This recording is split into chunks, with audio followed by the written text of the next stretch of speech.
Ladies and gentlemen, welcome back to Midwest Dungeon Delvers. Tonight, we are continuing our tale of the Six Sword Saga source code.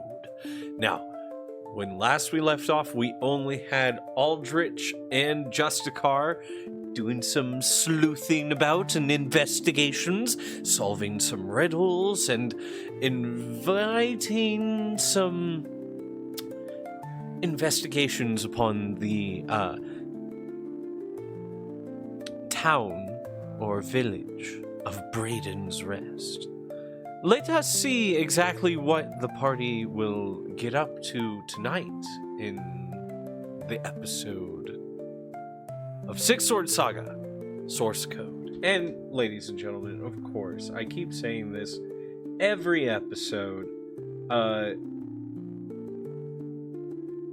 these characters, they have a little problem that they may not be aware of, have become permanently entrapped within the simulation.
When last we left the retinue, the party had delved a little deeper into the mysteries of Braden's Rest.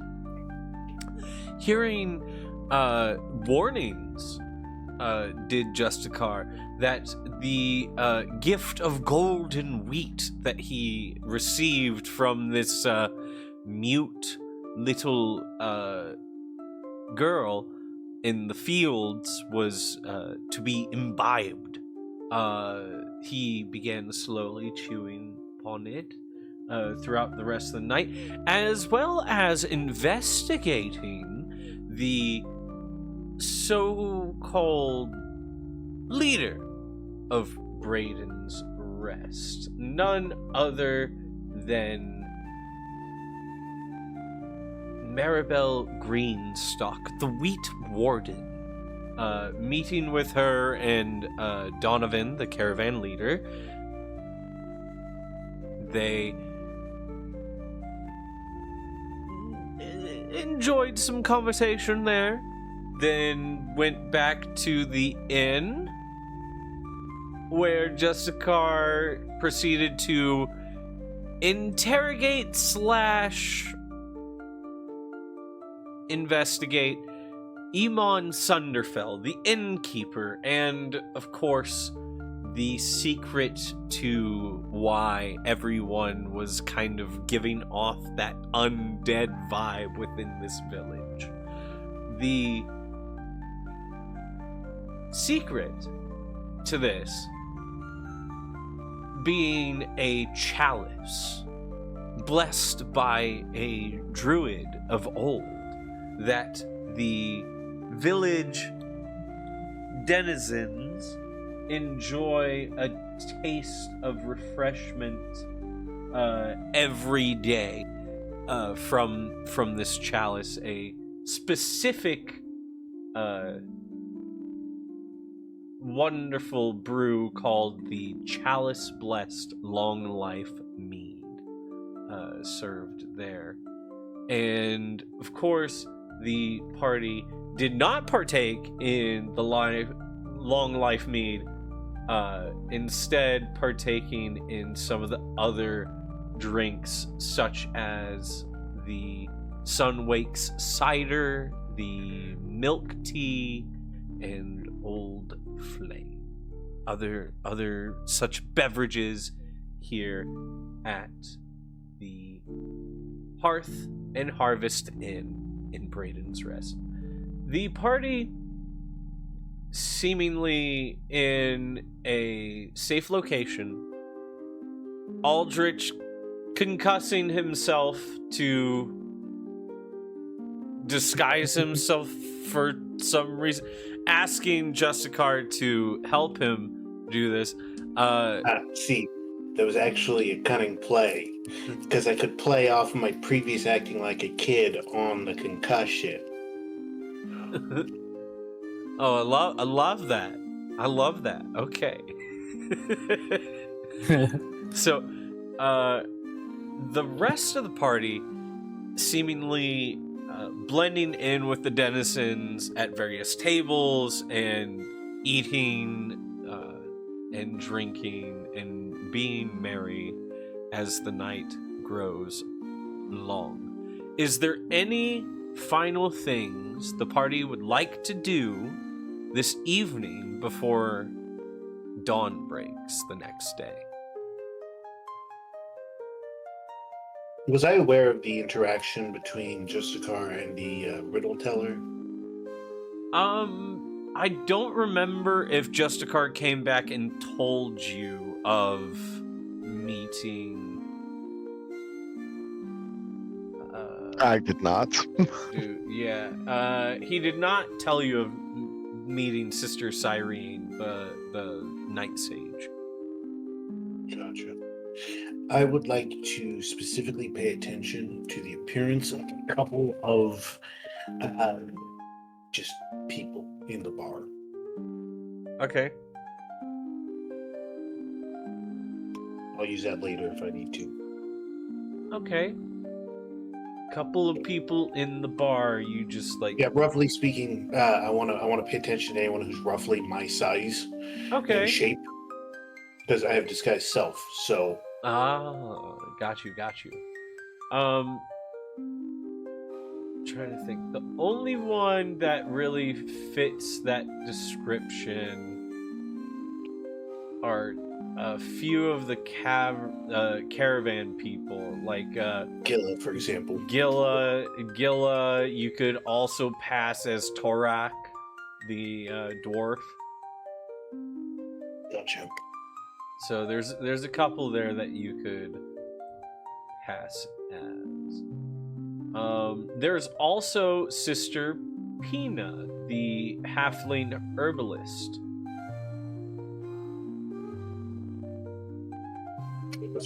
She was part of the caravan. She was. What was the name of the lady who runs the town again? Her name is Maribel Greenstock. No, okay, so we never got her name. We just heard her title. Yeah, the Wheat Warden. Yeah, the Wheat Warden. Gotcha. Okay. All right. I would like to go talk to Jemai. Okay. You find her exchanging drinks with several of the more rough and tumble looking denizens of Braden's Rest. What seems to be several individuals with rather dusty clothing. They're covered in dirt and other minerals and such. I just kind of walk over to her, kneel down, and go,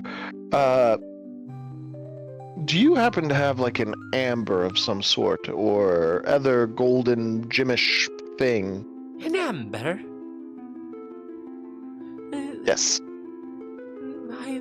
I don't know of an amber, but perhaps a topaz. Topaz isn't really goldish, yellowish. Is Got it anything like that? goldish hue, the topaz? How much for one? Let's see. Let me. If my memory serves, 87 corp for a small topaz.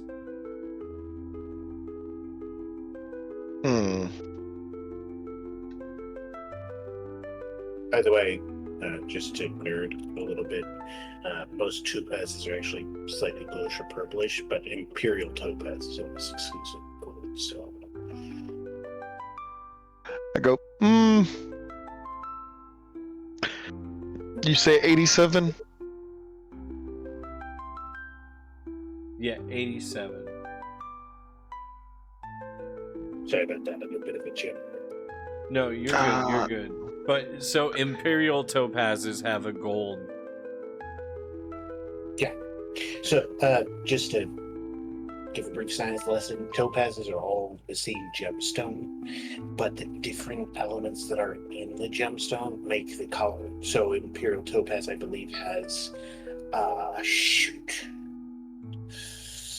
cyanide as part of its chemical structure, which gives it the yellowish tint. I'm getting that wrong, but it's something like that.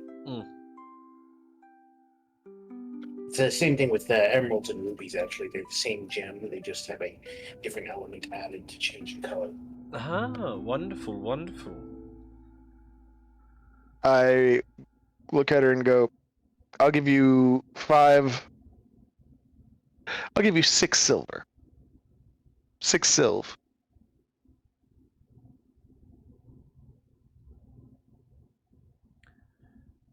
Six silv for the topaz.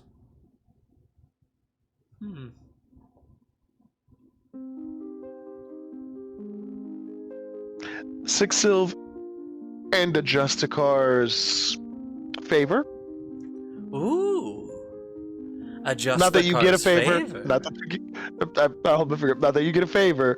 Just that if you were to perhaps run afoul of something, a misunderstanding with customs and law, you could ask for me.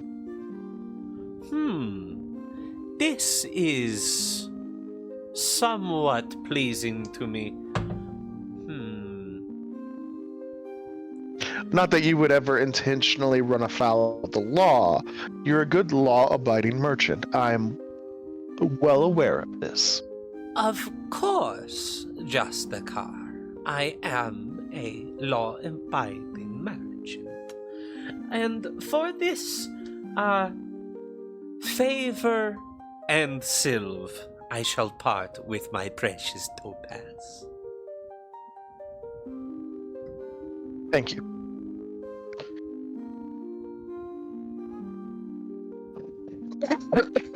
All right, while that exchange is going on, Owen, what would you like to do this evening in the bar? In the what? In the kind of bar / tavern of the Hearth and Harvest Inn.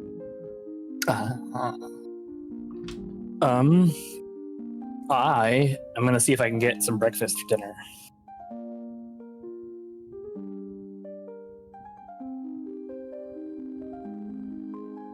Okay. See if they have any breakfast food. And then, while I'm waiting for my food, Well, I'm gonna it's check out. evening. Yeah, You still want breakfast food at night? yeah. Okay. Like, people are bedding down, and you're like, hey, breakfast? Yeah.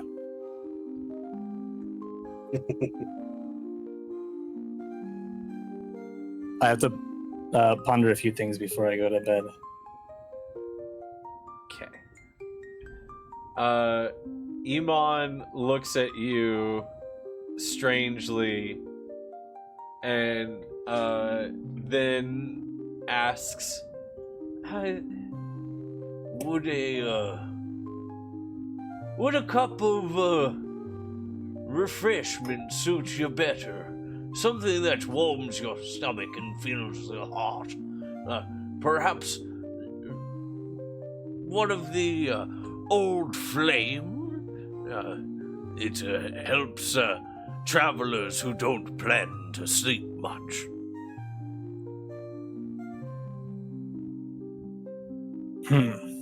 Coffee? It's the best we've got. All right.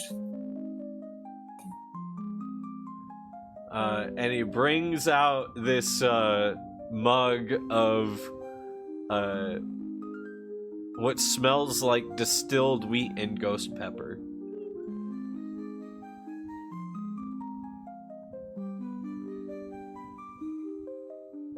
Interesting. Yep.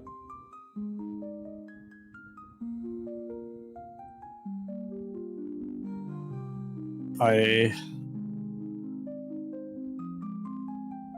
say thank you, I guess. All right. He appreciates, and then everyone bed down. Is that everybody's final thing? All right. I will ask this, Justicar. Did you Yes. fully eat the golden ear of wheat before Yes. you laid down for bed? Yes. Okay, good. You have a very restful sleep.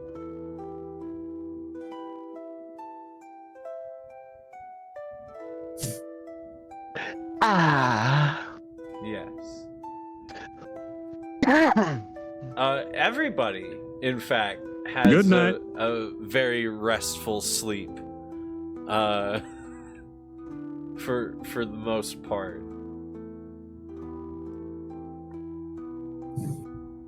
All right. Now, in the wee hours of the morn, as the light begins to drift off the cobblestones, damp with dew outside of the Hearth and Harvest Inn, there is a thudding of boots and what sounds like plate armor.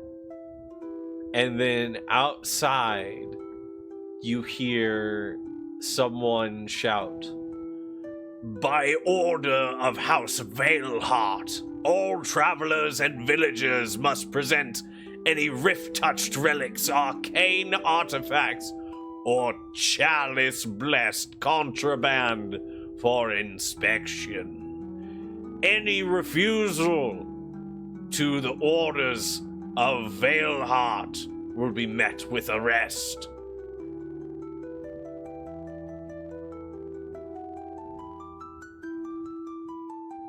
That doesn't sound very official.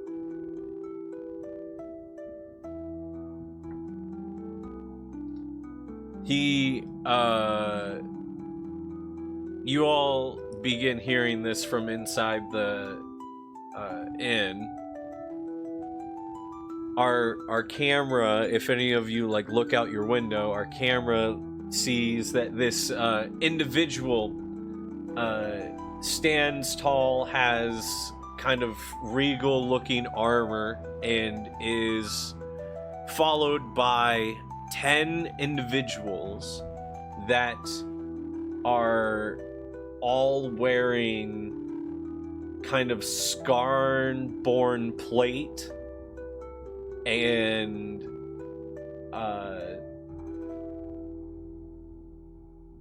they each have the symbol of House Veilheart, which is one of the royal houses in Lukehiel. So I'm looking at my window at this point, if there is a window in my room, Okay. and would like to investigate or do an insight check or something to see how legitimate these people look. All right. Make an insight check. Because, yeah, I mean, the fact of the matter is the royal house is showing up because there's a couple of grants immortality. Totally scams. But on the other hand, somebody pretending to do that is just as likely, in my opinion. So, you said insight, right? Yes. Drat. 11. 11. From what you can tell, they seem to be 10 of what are the Ironbound Lords, which are the soldier group of House Veilheart, following this individual. You can't quite make out his facial features being all the way in the inn. If you walked out, you would get more of a thing. This individual does notice several of the the wagons and stuff, and so he just shouts out, "Travelers, present your papers and cargo for inspection. We here serve House Veilheart, and no rift-touched relic may pass without our sanction." Does that sound like actual law? Make a history check, Justicar. Okay.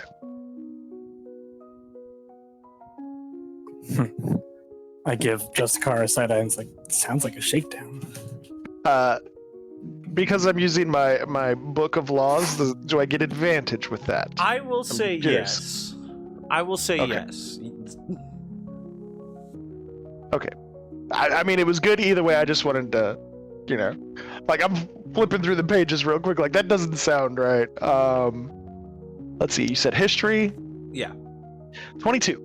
22. There is some cases in which the houses can search cargo, can confiscate cargo, and other stuff of traveling caravans. However, to walk into a village and shake down an entire village is a little overreaching. Okay. I walk out, fully kitted up, Yep. as per usual. Hammer already You in hand. Okay, as you are walking out, you see him gesturing to the caravan, and a couple of soldiers have walked over there. As the rest of the soldiers start fanning out and are checking different people and stuff. One of the soldiers pries open a crate from the kind of merchant cloth, opening and seeing different things.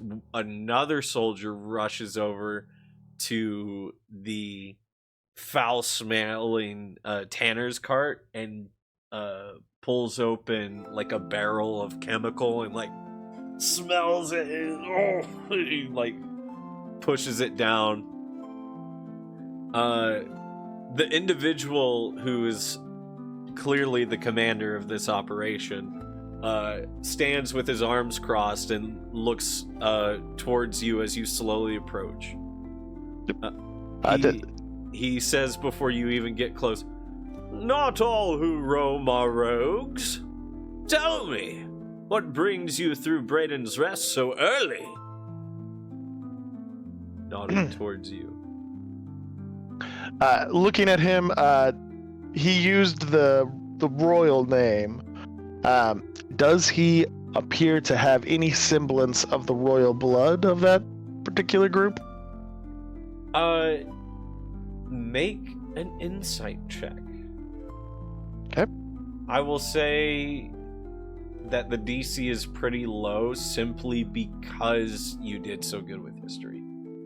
Okay, that is a dirty 20. Ooh, dirty 20. Yes, this individual does seem to have several facial features of the lineage that derives from House Veilheart.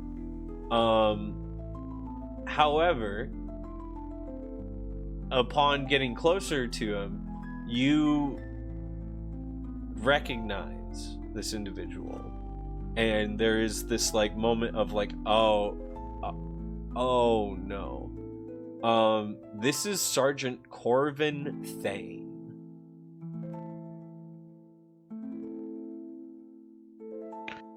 Corvin Thane. Okay. His reputation that you are aware of is that of one who upholds the law, but bends it to get away with some things. He's never outright broken any laws. He's a master of bending. Right, he stretches it to the maximum capacity. Yeah. Okay. I walk up, I go, Sergeant Thane! Jessica. You're a distant, what is it, cousin of his lordship, right? Nephew. Yeah. Something of that nature, yes. It's hard to keep track of all the royalty. No offense. It's just, your reputation precedes you. Oh, why, thank you. I'm interested. You are within the purview of the law as far as, obviously checking contraband for the wagons, but to go through homes without any proper justification, or like a justicars, or one of our scribes to like ensure that there's no liabilities on you or your family. Oh, It's but a dangerous thing. But we have the proper paperwork already filled out for our current inspection. It was sealed by the king this morning, and he presents a scroll to you. Open it up and look over it. Does it look legit? There is the royal seal from the royal family on it. But does the order itself look legit? The seal can be... You can fake a seal. The order reads as follows. Sergeant Corvin, you are hereby charged with the search and seizure of a rift-touched relic within Braden's Rest. Rumors of foul magics and undeath have hit my royal ears, and I seek it stamped out. Should the relic be found, bring it to the capital at once. Signed, Farron,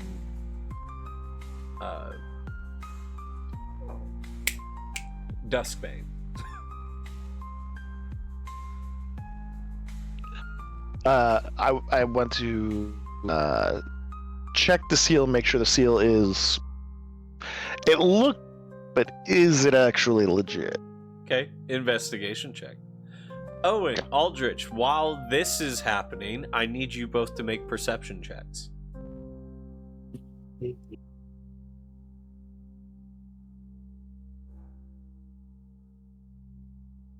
Investigation. It's not my strong. What was that? 15. 15 from Aldrich. Owen?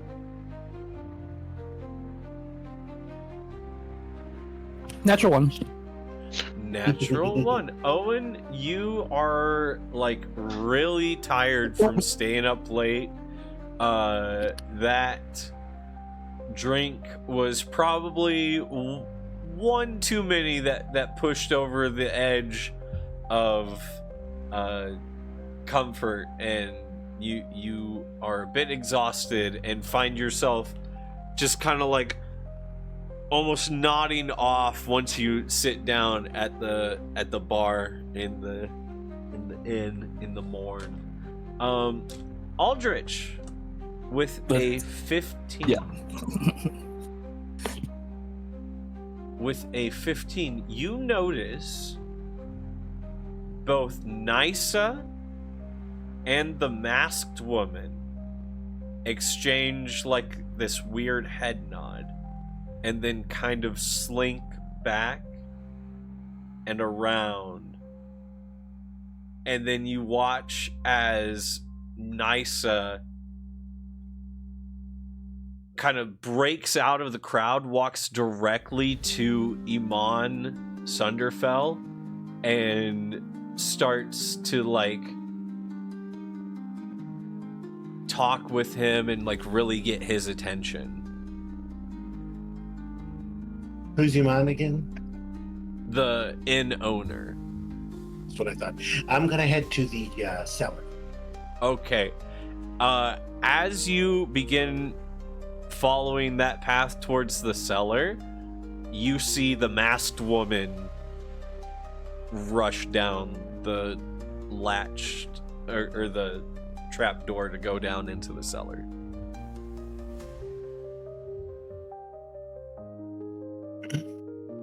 Yep. Follow her down to the basement. All right. You follow her down. As you are doing so, we'll cut back to Justicar. Justicar. I got a 16. Six. We are consistently going down. All right, 16. Okay.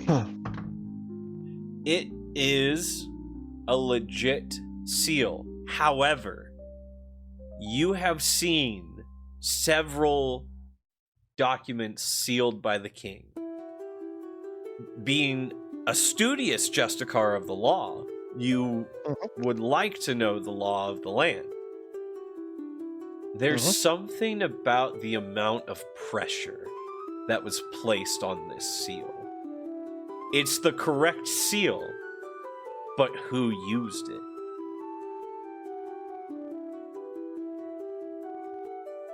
As I examine it, I get the consternated look on my face of like,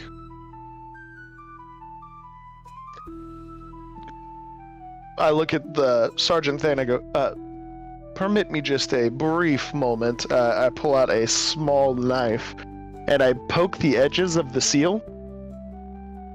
Okay. Like examining like the pressure put on it. Yeah. And I go,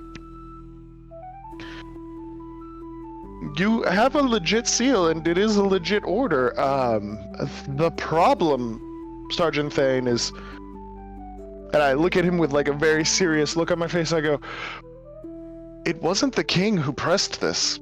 I've seen a dozen orders of the king personally, and this is not his press. Though the seal is correct, someone else has committed a very serious crime here. Well, that is neither here nor there for me to know. I only carry out the orders as per the honor of Valshaelhart.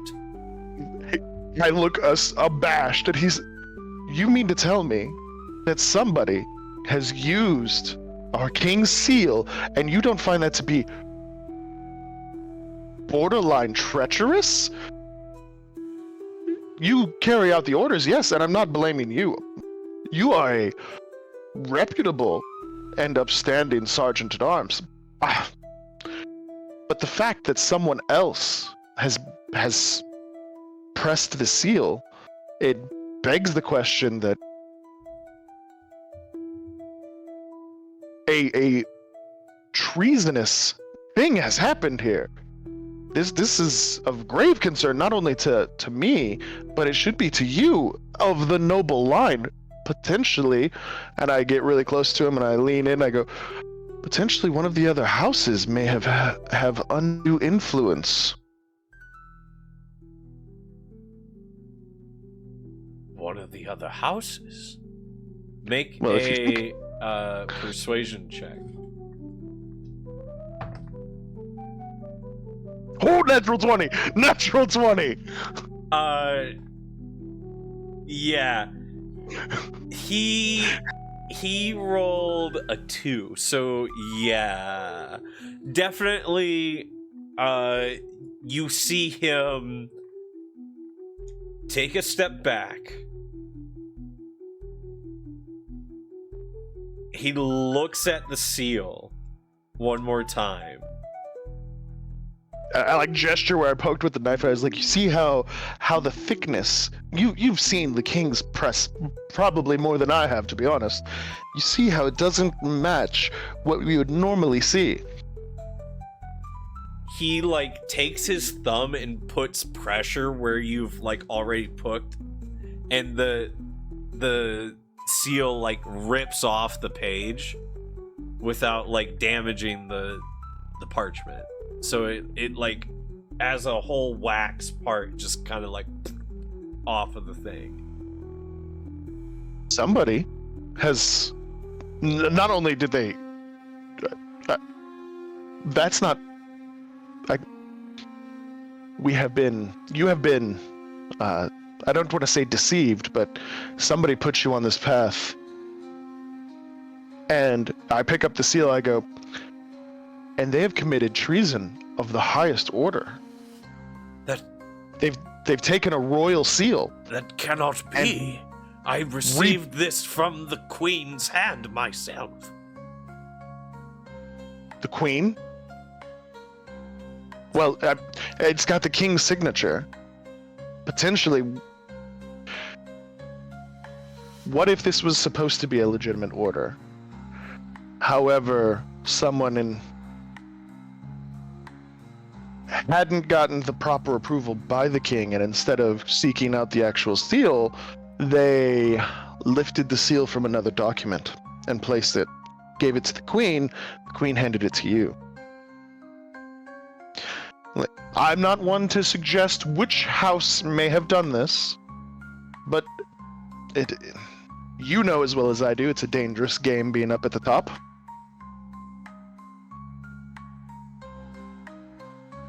But, potentially, I can see a certain sergeant rising up the ranks of his own family, and receiving some honors from the king himself.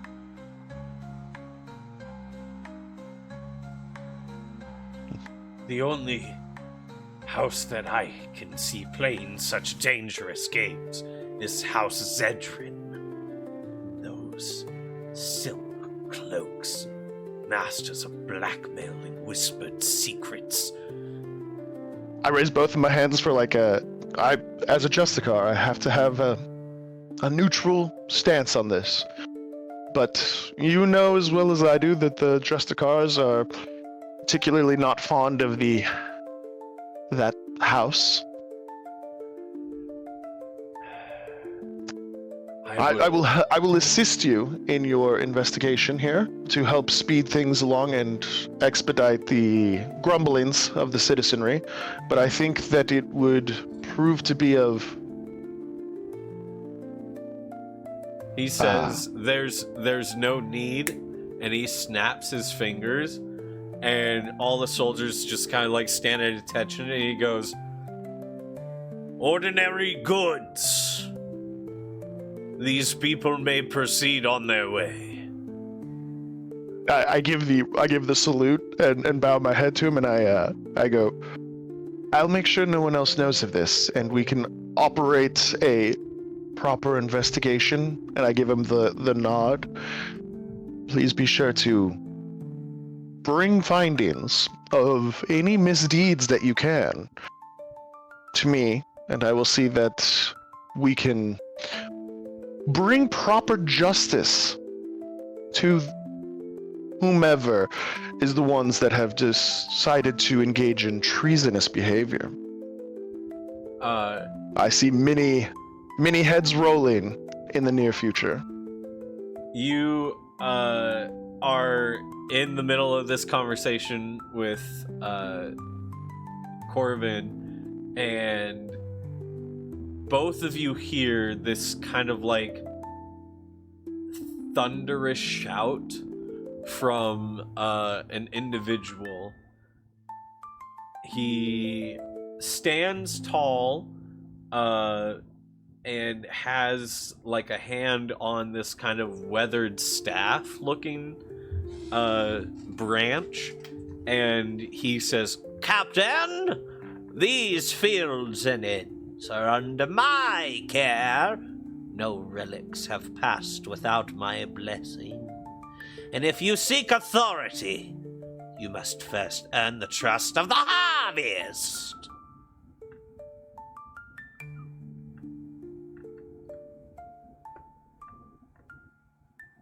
I raised my hand. Is this the wheat warden, or is this the lady I met last night? It looks like a individual who is clad in robes similar to the wheat warden, but this is a male individual. I raised my hand to him. Sir, it is a formality, but I, as a Justicar, have also been privy to the orders. It seems as though everything has been legitimized. However, pressing concerns drive the investigation to be minimal at best.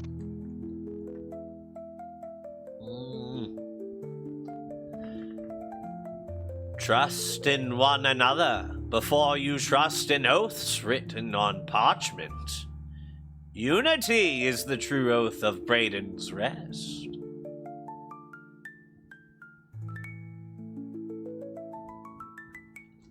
Sergeant, would you wish to imbibe a drink with the sir and myself in the tavern? Why, of course. I gesture for the man in robes to join us.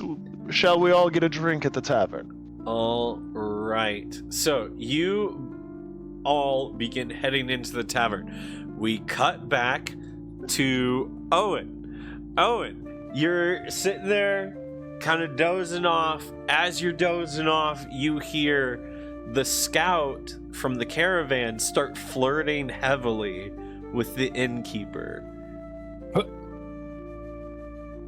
That's weird. Yeah, why would I... What? And then you look around, where's Aldrich? I'm gonna go find Aldrich. All right. The only place that you haven't looked for him is like in the cellar downstairs. I'm going. All right. As you begin to head towards the cellar, we are going to say that this is where Aldrich, you catch the masked woman red-handed as she is attempting to lift the kind of dusty chest out of its place to get at the chalice. I assume she hasn't noticed me yet since I'm behind her. And Make a stealth check. Stealth check. Doesn't matter too much because I'm about to reveal myself to her, but still. Yeah. 13. Okay. She seems very preoccupied in her task. I cast Friends. Okay. Is that a save against your DC, I'm pretty sure? Nope. Oh, it just happens. Just happens. Okay. So you cast Friends, So you walk up and you touch, because it's a range of touch. Let's see here. I'm pretty sure. It doesn't actually have a listed range. For the duration, you have advantage on all charisma checks directed at one creature of your choice that isn't hostile towards you. So there is actually no listed range whatsoever. I could use this on, the king from here, and hypothetically, I mean, according to how the spell works. Now, of course, that is very much dependent on you, but Yeah, so you walk up and you touch her shoulder. having a bit of trouble there.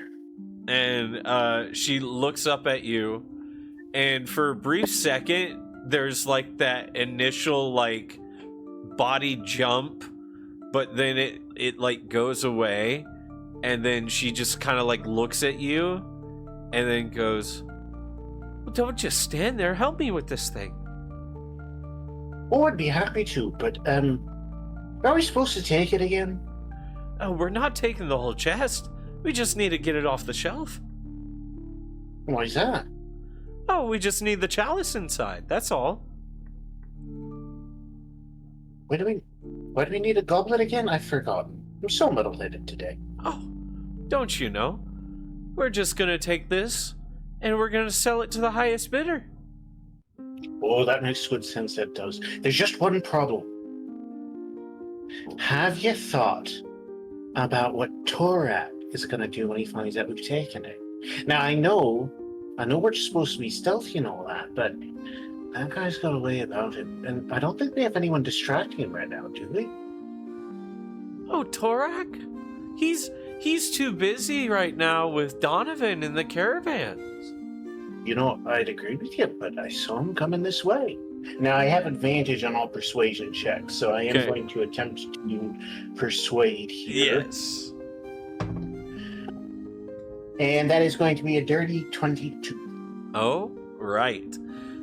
She looks at you, and of course, you can't see, like, many facial features behind this mask.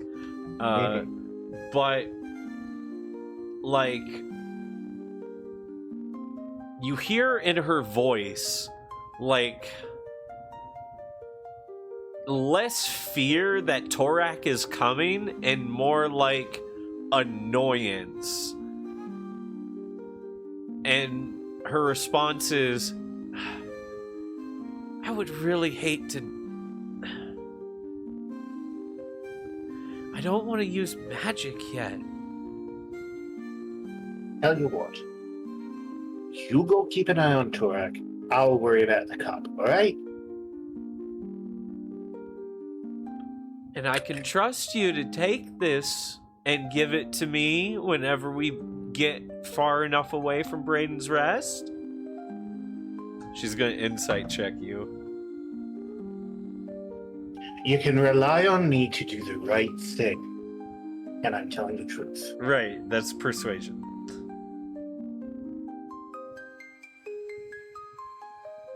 Mm-hmm. That gets an advantage. That's not much better. Oh, actually, that is much better. That's a natural 20, so that is just about as good as it gets.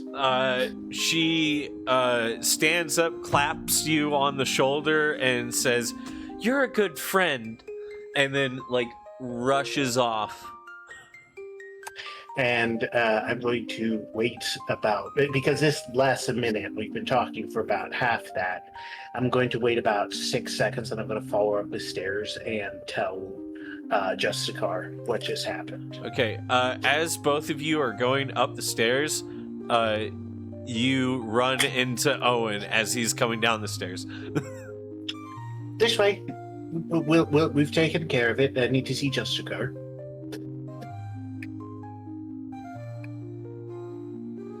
All right, I just slink off into the door frame and just lean up against it while I wait for him. All right. I'm not beelining to Justicar because that would mean my feet are touching the ground. I am just booking to Justicar as quickly as possible. So he whips past me.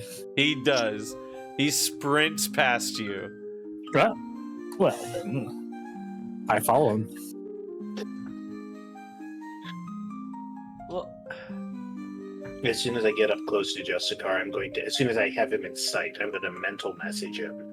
Somebody just tried to steal the cup. I managed to distract him. It's the elf with the mask. Where am I in the process of walking towards the tavern? so at this point, you and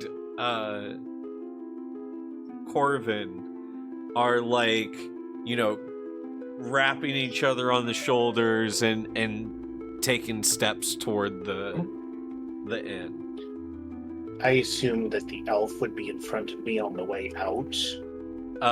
Like having the tavern a few seconds beforehand. Yes. So probably this is about when Friends ends. As soon as the spell ends, the head shoots up, and then she slow turns towards you. I smile and wave. I look at Sergeant Thane. I go, Sergeant Thane, I need you and your men to assist me in something. I'm about to die. Please move quickly. What is it? Aren't we getting a drink? We are. However, I was just informed that criminal activity is currently engaged, and a person of interest has been located.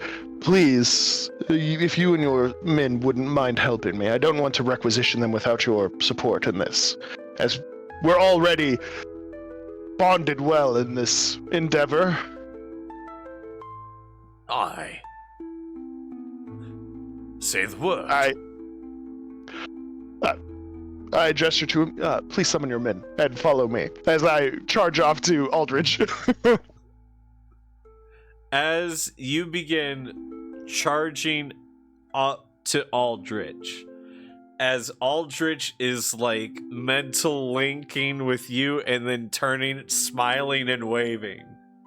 Owen, what are you doing? I will just kind of sit back down at the table next to Justicar. Okay. They're standing outside. Yeah. I'm going outside with them and then jumping into the group that they're getting ready to take off with. Okay. The masked woman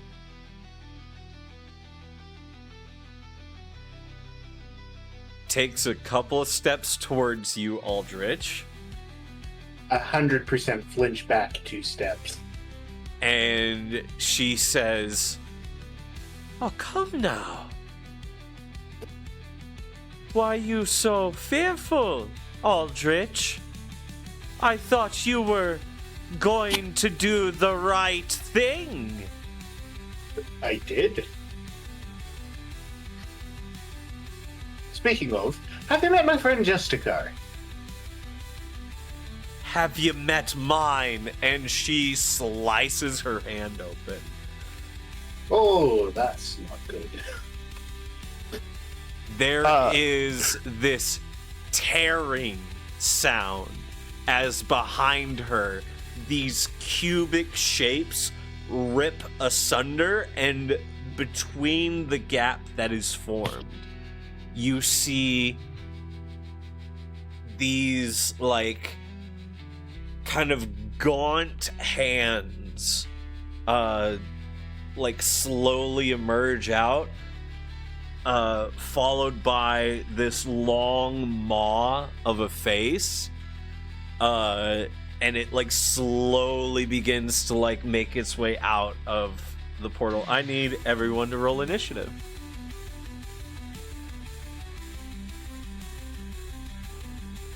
Thankfully, we have healers on hand, but honestly, I'm not sure if they're going to be able to put me back together once this is all over. initiative bonus 17.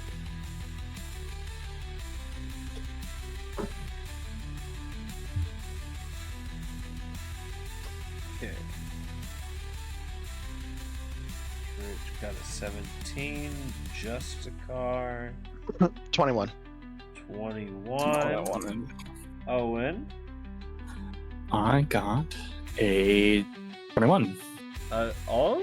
Hey, both of you can either decide to tag team your turns together and like really Yes. like coordinate and work off of each other, or decide like who goes first on any given turn. So whatever flows best with you guys as your turn comes up.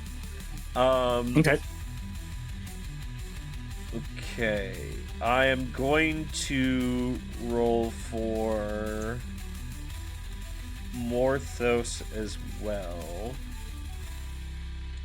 He's gonna try and stay as low aggro as possible, and he rolled a low enough initiative for that. The masked woman, however, is going to go first.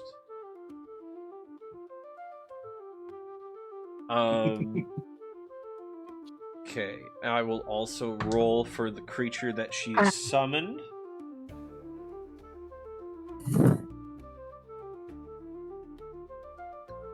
And I am going to weaken it as she is summoning it during the daytime, which is not a good thing for her.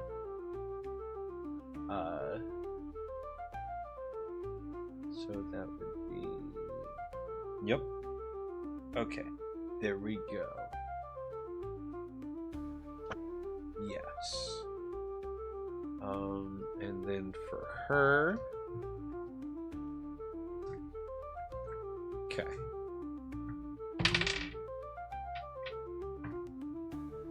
Sorry, I like my D100 rolls. I got you addicted to him. You did. No joke. No joke. You did. You got me addicted to D100 rolls.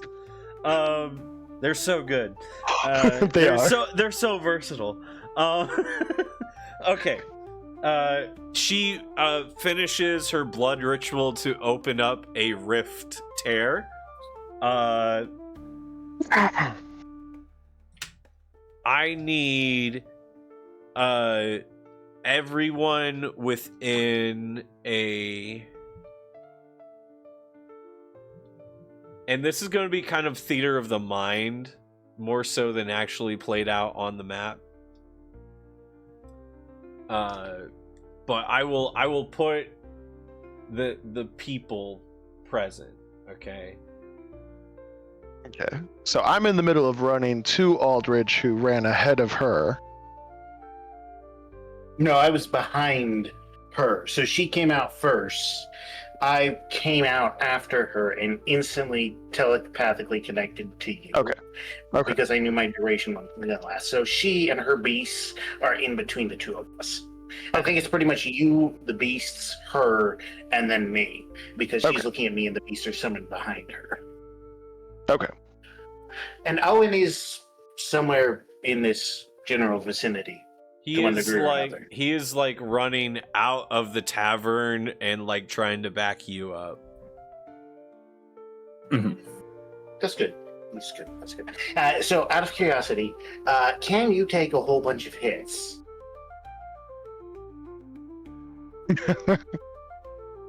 Like all of them.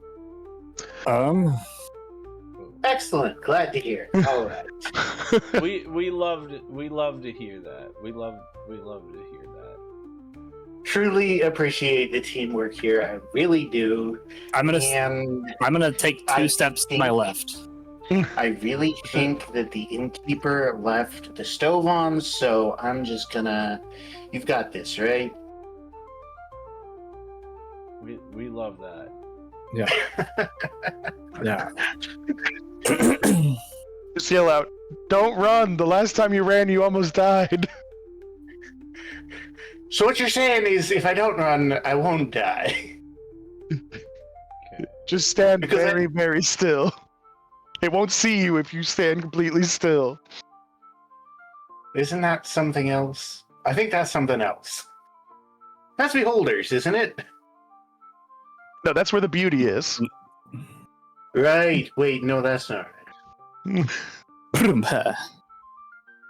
Okay. Sorry guys, it's taking me a while to get everybody's characters out there. The real Oh, you're question is, We might as well just do it with the map at this point. I'm sorry. You're not wrong. You're not wrong. The real question is, so which eye? You know. Well, I mean, they've got 11. Take your choice. They got more than 11 most of the time. Okay. I mean, Okay.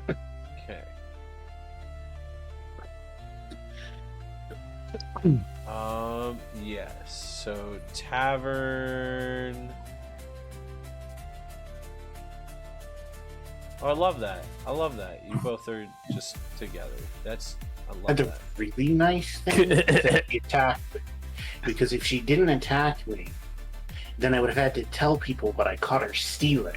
That's But right. since she attacked me, I can just say I caught her in the act of theft. The soul backs it up, and I don't have to explain diddly. So now that I've like woken up some more and I've like got my blood pumping, can I percept the situation? Yes.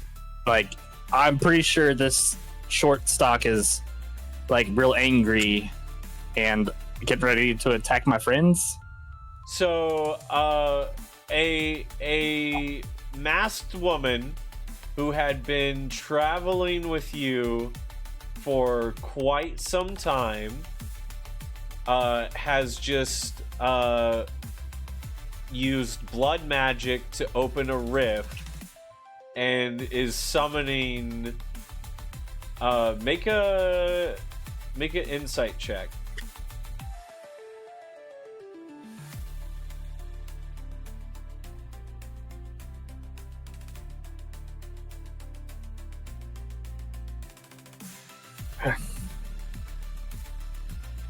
It's 12.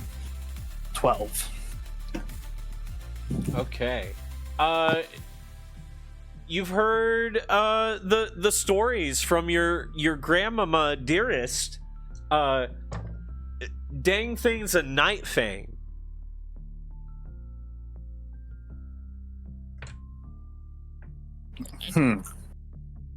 Which one of the reasons why you're kind of like, well, that's dumb summoning that thing during the daylight of dawn.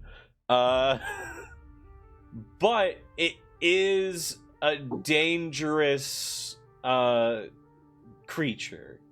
It does have quite a bit of nasty tales of things that it can do. And it's still in that, like, it's still like dawning, so there's still like long shadows out amidst a lot of the things.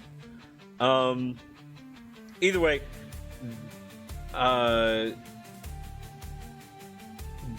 now that we've got all of that going, guys,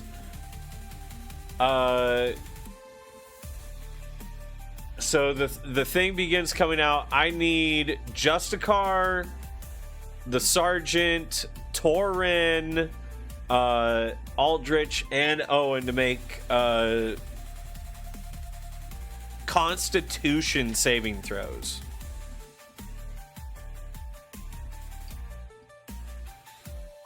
Not quite my dump stat, but it's close. oh, it just drops on the floor. Oh. Oh, I actually have advantage on it because Plus I 0. forgot about that. 17. 19. Let me see. That proficiency bonus Constitution. should help you to do a lot. I got a 17. Okay. As this like geometric tear like opens up, there's like this aura that happens, and Okay. I need a repeat of the numbers. Sorry. Justicar got a 17. love you, lurk you too, Fedorable Will. Also 17. Okay. 17 successes. You do not turn into crystals. Aldrich. That's good. 19. 19. You do not turn into a crystal. So either we're going to see a tragedy here where a whole bunch of people in the town are going to turn into crystal, or they're not. And I'm not sure how to feel about that. So, the sergeant succeeds and does not turn into a crystal. Torin, however, you watch in horror as he, takes a step forward to, confront this person who's, opening up a rift in the middle of town, and it's his duty to, stop this. As he takes a step forward, and he goes, "Now see," and this spire of crystal bursts forth from his chest, and then another out of his neck, and then another out one of his arms, and you see his body contort, and then the rest of him just crystallizes and then shatters.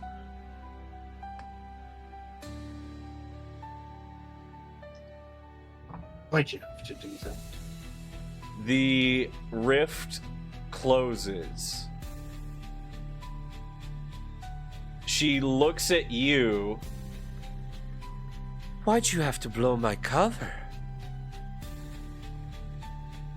You could have just given me the chalice. And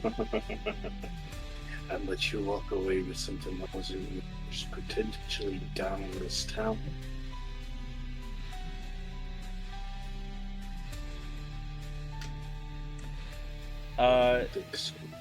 That ends her turn. Up next, Justicar Owen.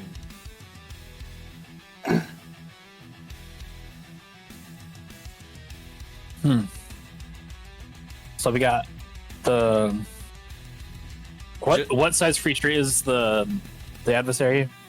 So you Normal. have a humanoid, and then you have a large creature.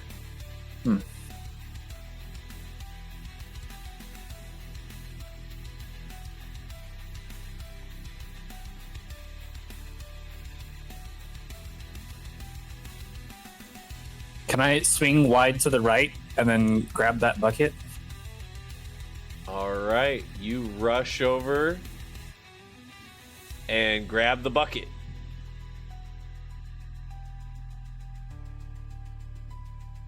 And then with my attack, I would like to place that bucket on her head. Okay. You rush up and attempt. I'm gonna say.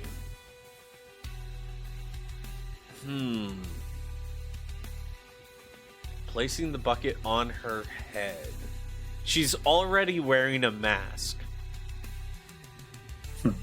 So putting the bucket on her head. Okay. You run up, you put the bucket on her head. Make an attack roll.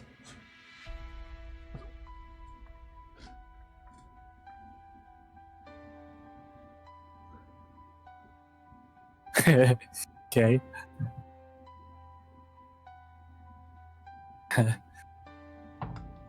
It's an 18 to do this. Okay. You place the bucket on her head. Go ahead and roll a d4. Okay.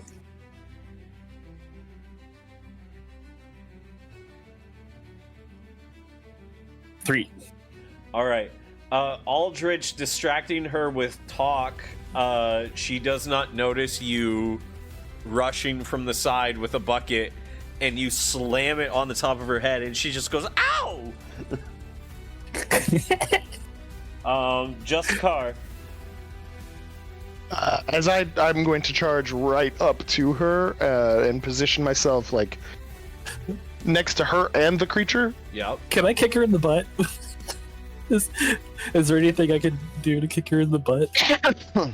I will say that you will give advantage by if you use your bonus action to do a cunning thing. Okay, yeah. Just like a little soft boot, like so you, into the butt to like embarrass her. Yeah, you give Justicar advantage. She is blinded by Bucket and off balance. You've placed her off balance. I will say that. As I'm charging up, I tell the sergeant to have his men attack the beast and to lead the attack against this creature from a safe location. Okay. As I am going to use my maul and attempt to, I'm going to aim for her, like, midsection liver region, and try and do non-lethal damage. All right. Maul to the rib cage. Yes, I'm specifically trying to aim for the liver, but it is what it is. Yeah. It's a maul, and it's going to the body. With advantage, that is going to be a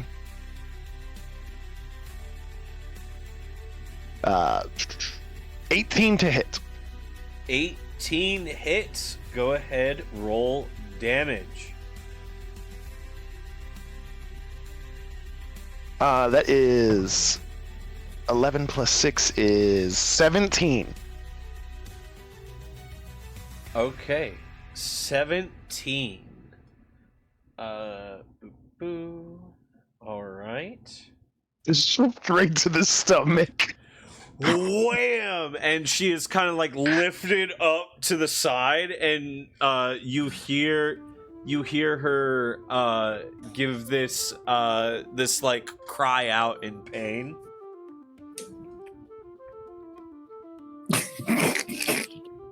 Bucket on head, followed by just gut shots. Yep. Well, bucket on head, kick to the rear to send her off balance, followed by maul to rib cage. Daggers forward 2 steps into the swinging hammer. Yeah. Aldrich, you are up. Like, I almost feel bad, but on the other hand, she just killed the guy. So, yeah. Let's see here. About how far am I from her? About full movement, right? No. You are not full movement from her. You're like half movement from her. Okay, alright. I want to get within 10 feet of her and the creature. Yep. Done. Arms of Hadar. Okay. So, tendrils of dark energy erupt from me, batter all creatures within 10 feet. They must make a strength saving throw. On a failed save, they'll take 2d6 necrotic damage and can't use their reactions. On a successful, they'll take half damage. Okay. So, you said tendrils? Yes. All creatures within 10 feet, but I only want to be within 10 feet of the 2 of them. Right. Yeah. Relying on the fact that Owen ran past him. Yeah. Yeah, we can make that happen.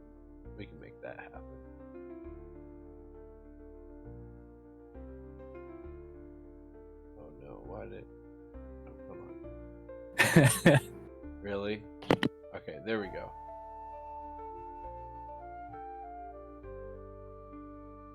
Nice. Okay. Got little tentacles all around them, and it's a saving throw. Yeah, strength. Strength saving throw. Oh. The creature did not roll good due to light weakness or daytime sickness. So he's 13. Yeah. Plus his strength. Oh man. He has a really good bonus to that, but it's still not good enough. He did not succeed. He is caught within your tendrils. They only last for an action, so it's just gonna batter him and make him unable to use these. She fails as well. Then they'll take 8 points. They both take 8 Necrotic. points. I don't know if a Night Fang is resistant to necrotic, but it is 8 points necrotic. Okay, so yeah, he only takes 4 points.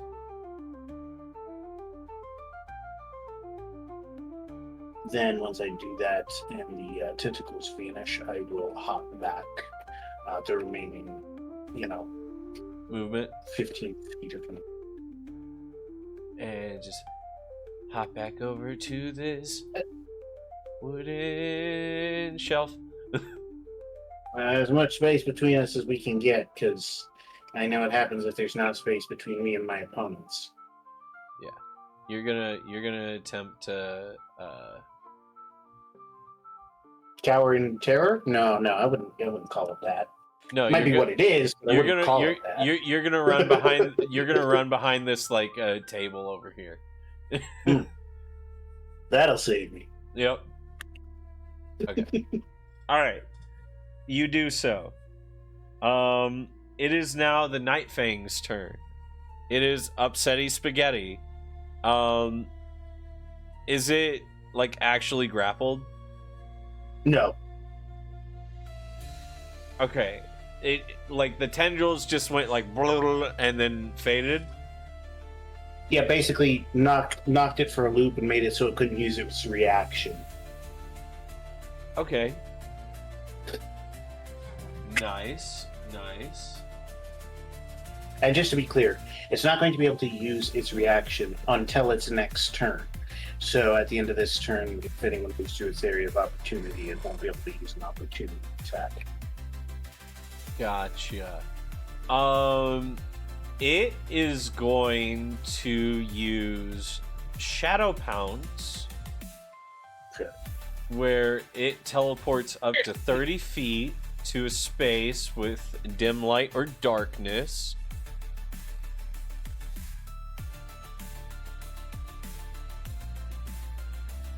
And then immediately makes a claw attack. It is going to teleport into the the shade of the well, and then flank the sergeant here. Oh, that ain't my nick.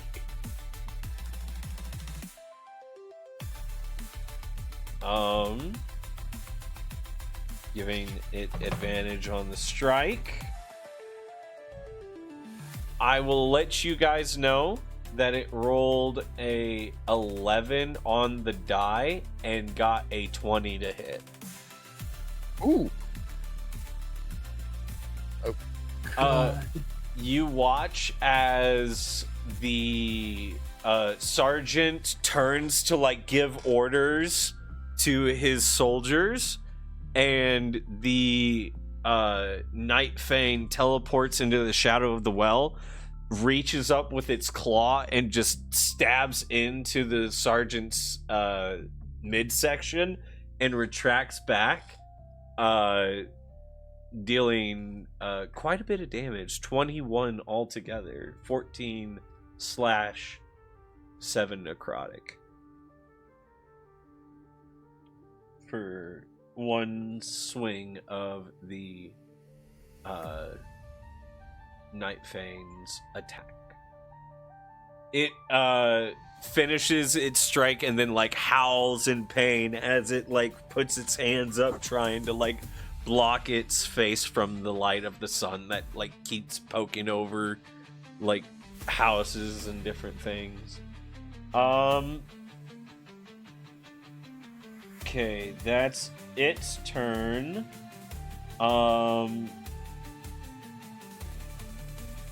There is this brief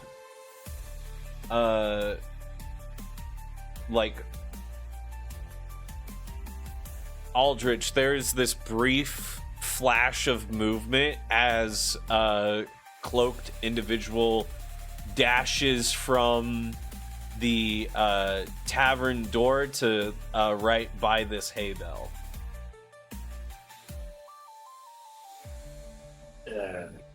The cloaked individual looks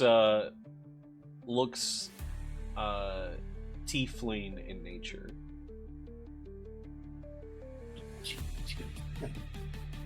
Huh. Okay. I was thinking that Nisa had slipped inside while we weren't paying attention and stole the goblets, so... Better than what I expected. I'm looking for Morthos. Where did I put him?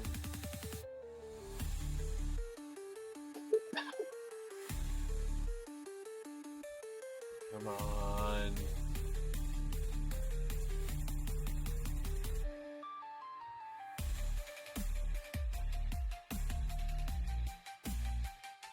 There we go. There we go. All right. Top of the initiative. Her turn. She is going to... 1 second here. Let me check the spell list that she's got.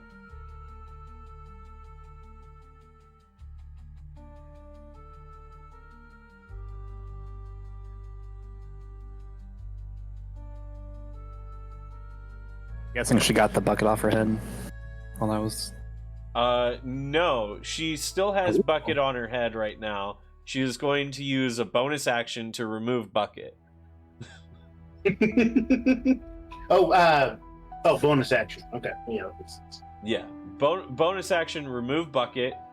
Main action, she not really enjoying the fact that there was a bucket put on her head. Turns, looks towards you, Owen, and is going to cast Ray of Enfeeblement. When she looks at me, can I look side to side and like point at myself? Yes. Who? Perfect. Who? Me? Yeah. I mean, And the fact that we're in combat right now just really pales in comparison to how badly we're trolling this person right now. Oh yeah. And a black beam of energy springs forth towards you, Owen. A 14 to hit.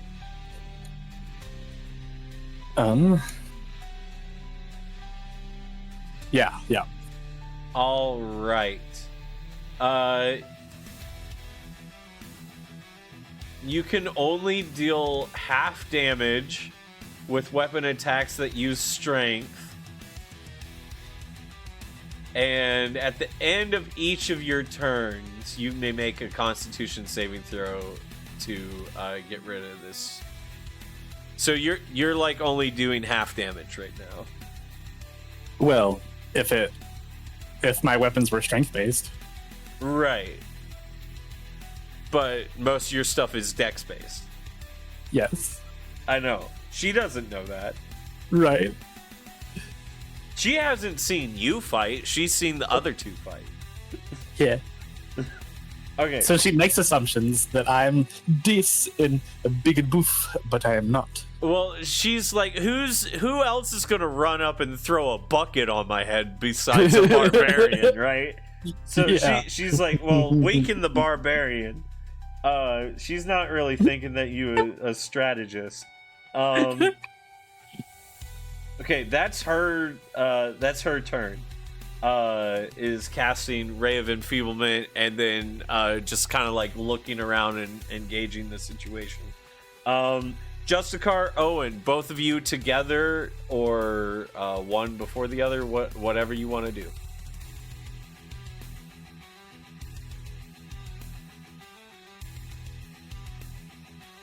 What do you want to do, Owen? Do we want to tag team this, or?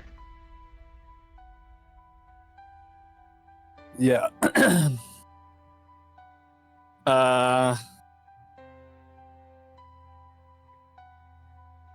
let me take a peek up at that lantern real quick. Is it on a hook or is it like attached? It is on a hook.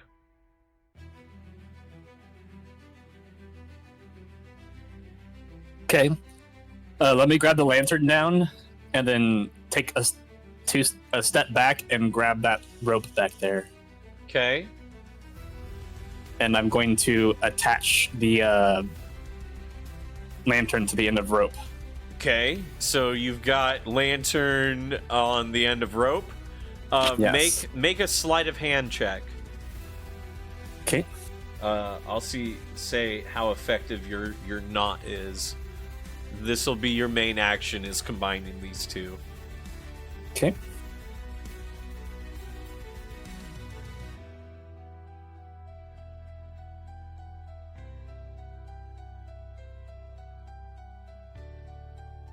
It was a what check? I'm sorry? Sleight of hand. Okay. That's a +0, 17. 17. You manage to get the lantern tied to the end of the rope. Just a couple. Excellent. I'm going to maul her kneecap. All this elaborate, I use this, I tie it together. Justicar's like, I'm taking out her kneecap. It's time for Justicar to have a conversation with yet another And dagger. That's right. how kneecaps are privileged. 22 to hit.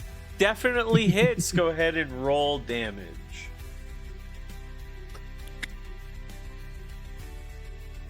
Let's see, that's 8 plus 6 is 14. 14. Nice. Sweep the legs. Sweep the leg.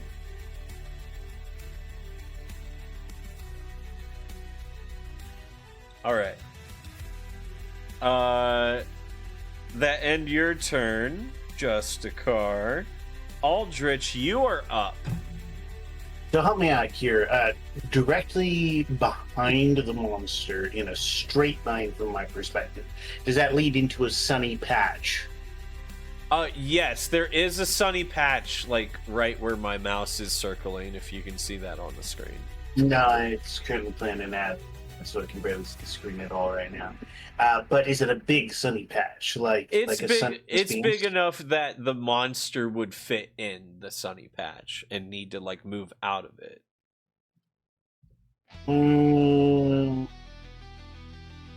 Would that count as dangerous ground for this creature? It would be not difficult terrain, but it would start taking damage. Okay, so anything where it says a creature doesn't dangerous ground other than effectiveness wouldn't run through that, No. right? Gotcha. Okay then. Right, let's see here. Okay, yeah, that's what we'll do. I'll turn to. I'll get within 15 feet. I'll get within 15 feet of her again. Okay. Just her, if I can manage it. Okay. And I'll call out her name. No, I'll call out. Hey, oof, it's hard to do in this accent. Hey, lady. That's what it is. Hey, lassie. And as soon as she looks, Yep. to the face. What to the face? Color spray. Color spray. Okay. Hang on a second, I'm going to grab out my D10 for this. Oh, no, that's a D10. Not quite the same thing. Right. Ladies and gentlemen, if the stream goes down at any point, it is because internet and some such garbaggio.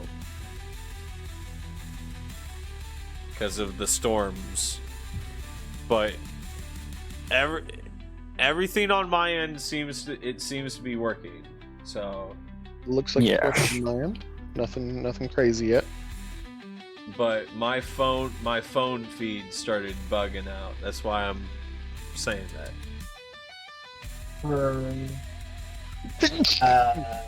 HP lower than 54.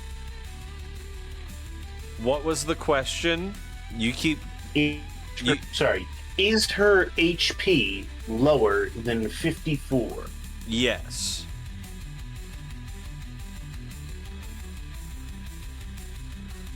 The answer is yes. The HP allotted for this encounter with her is less than 54.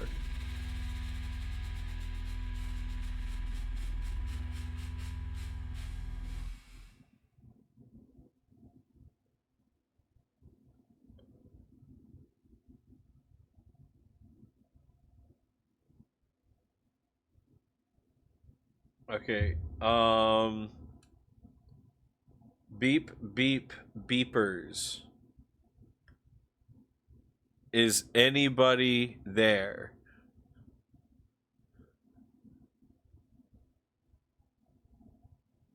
Beep beep beepers. Because I cannot hear anybody anymore.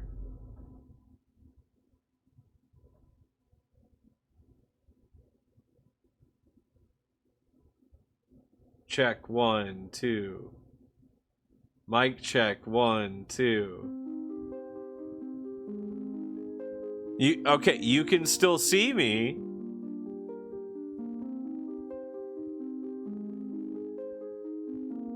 Alright. Discord died. Alright, I'm gone in Discord, but they hear me in the stream. That's weird. Okay, yeah.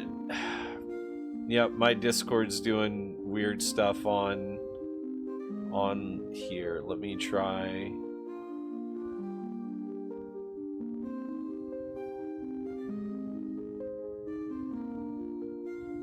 Oh, there you are. Check 1, 2.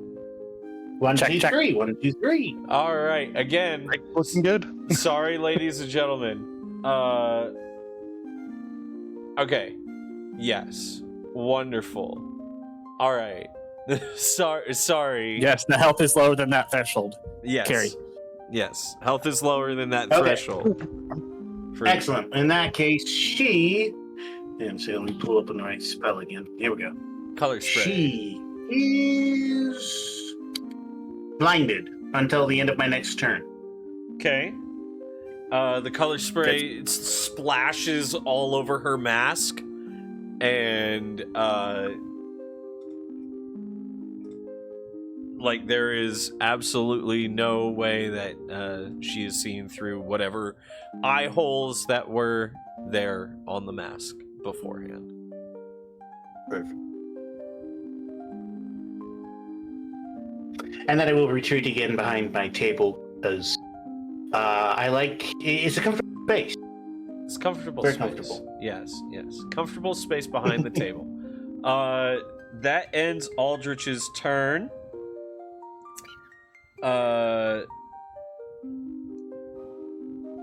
Morthos is gonna go over here some more. And he is going to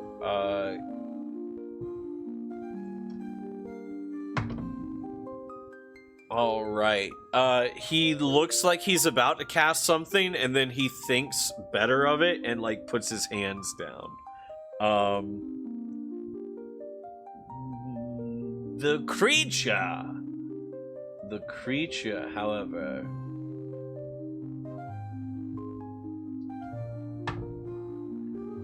regains its shadow teleport and is going to shadow teleport into her shadow and attack good old Justicar. Come at me and die, beastie. 23 to hit. Does my lantern cast enough light in that area? No, because you are not like swinging. You're like moved back over to like put it together. Right. Okay. And yes, that hits. All right. You will take Oh no. 21 points of damage. All right. What kind of damage? Slashing. Slashing. But Okay. 7 is necrotic. Justicar is dead. You all watch as Justicar gets stabbed in his chest by the terrible creature. It like raises Justicar up and brings you like face to face with it, and it like opens its maw. Justicar, I will give you one final heroic action, meaning you have a full action. What is your final action?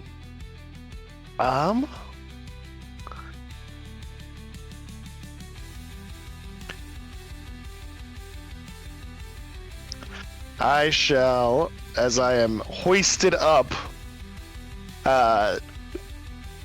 drop the maul down to like the last handhold of the maul, Yeah. and then over the shoulder swing down on the head of the girl. All right.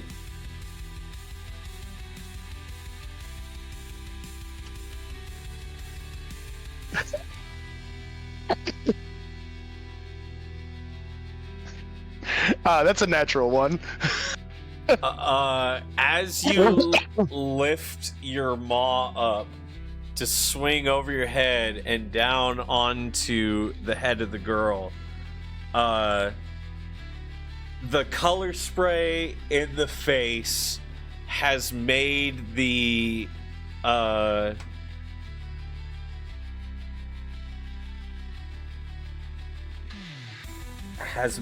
mask kind of slick, and so it like slides a bit and starts to like slide off.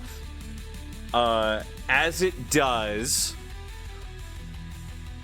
the like maw goes down and she just like reaches up and catches it. Slow turn, camera, we see the mask fall, and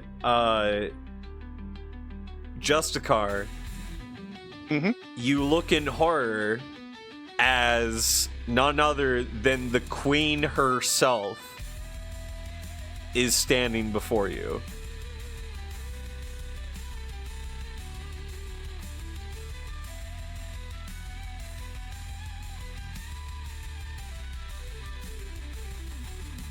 And then Justicar dies.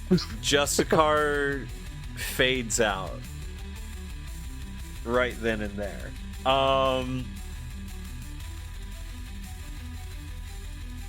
That ends the Night Fang's turn. Having her cover blown, she is going to cast teleport, and she is going to teleport herself and the beast out.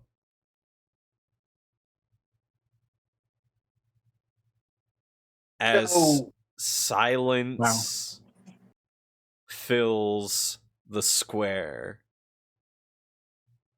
Justicar's body lays in the middle of the street.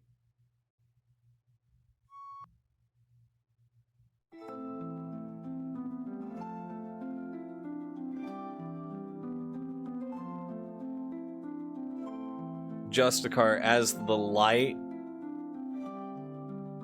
fully fades out, what is one final thing you say to the people around you?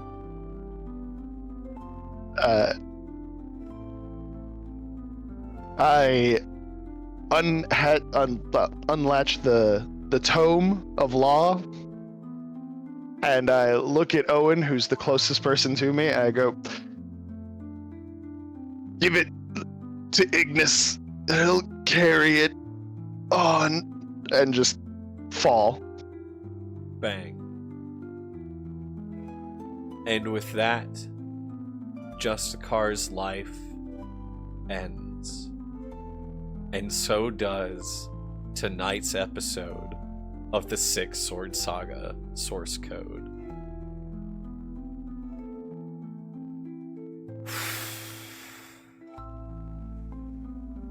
So hey, ladies and gentlemen, I have 3 questions that I like to ask my players and the crew and the people watching. What was good? What was bad? What needs improvement? Hey, how are we feeling after that, guys? And somebody was gonna die. I need better rolls. Oh. I have some concerns.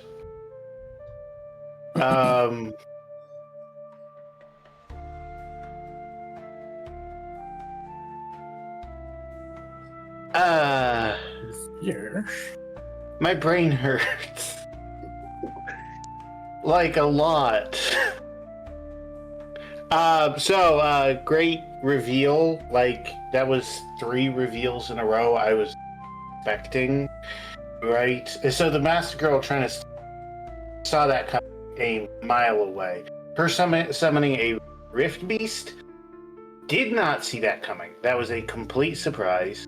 Her being the Queen being the one responsible for, as soon as you said that, I said, I knew.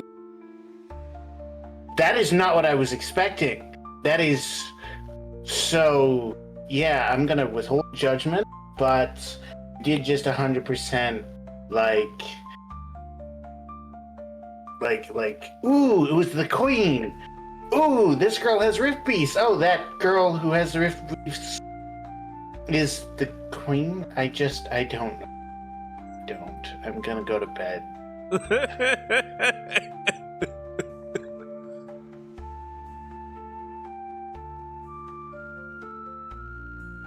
Yeah. Other than that, great session.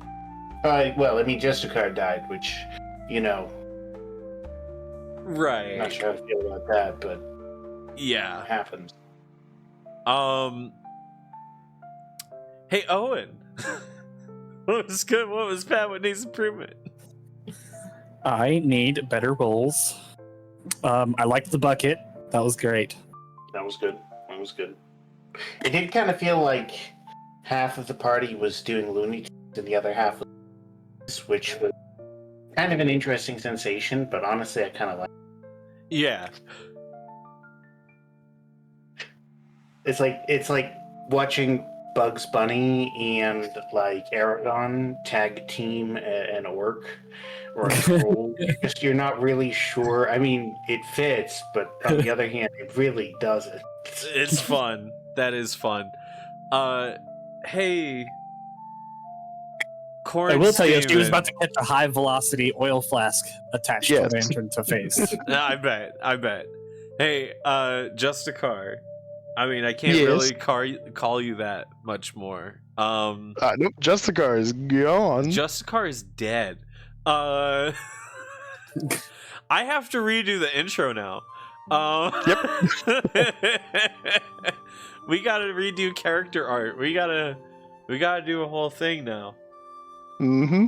This is what happens when you travel for extended periods of time as level 1 characters.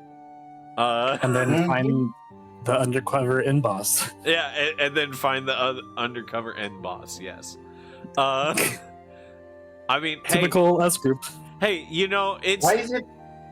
it's almost like the DM here enjoys placing like the end game villains around the starting areas. That way, like, they're part of the beginning too.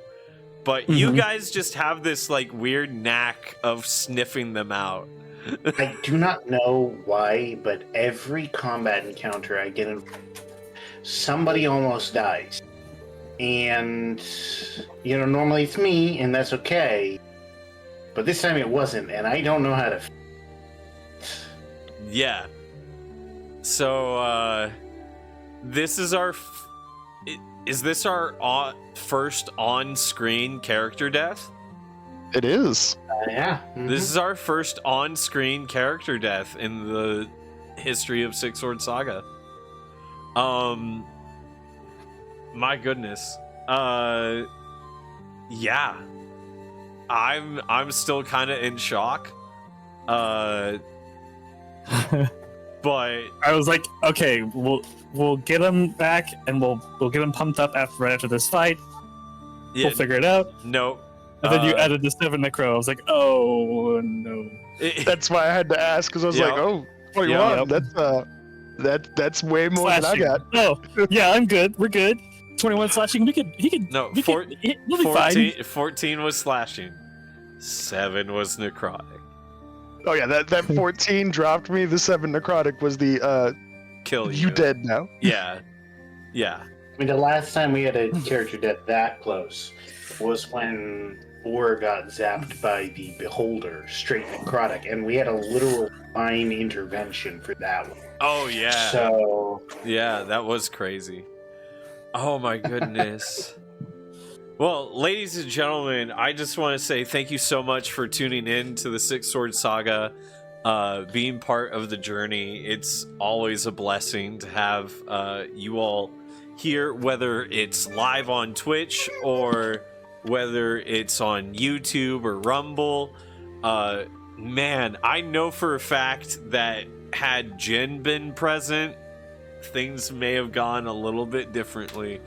But we will see. We will see. She was gonna teleport out next turn anyway.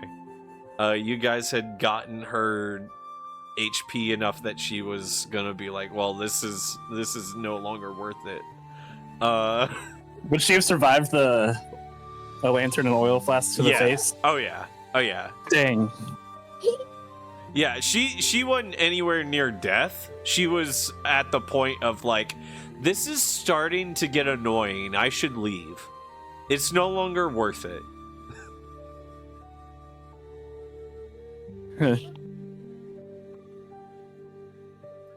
All right. Oh my goodness. Well, in the next episode, we'll deal with the fallout of all of this. Speaking of which, next episode is July 3rd, actually. Is anyone heading out of town? Any special things? Because if not, then we can shoot for trying to have the episode. But if people are doing big special heading out of town things for 4th of July, then we may have to skip a week. if I touch a firework, my apartment building will sue me. So nothing. Okay, so Aldrich is I'm clear good for for next week. Justicar is clear for next week. Owen? We talked about something on the 3rd, but typically we don't do anything on the 3rd. Okay. So I'm not sure. So up in the air. Jin is still kind of apartment hunting, so we'll tentative he may be back. He may still like be in that transition period of moving. So we will give him grace and all of that during that. Oh, he's gonna feel so bad for not being here. I'm gonna blame him completely for Justicar's death. Dang. Oh I'm not my even gonna. gosh. I'm gonna be like, if you were here, I would have lived. You're not even joking, to be real. To be real, because of his damage output and magic stuff. Yeah, you're not even joking. To be real. All right. My goodness. Ladies and gentlemen, thank you again for tuning in to the Six Sword Saga. It was a blessing to have you here. I hope you were just as blessed. Guys, no matter what happens to these characters, technology have become permanently entrapped within the simulation.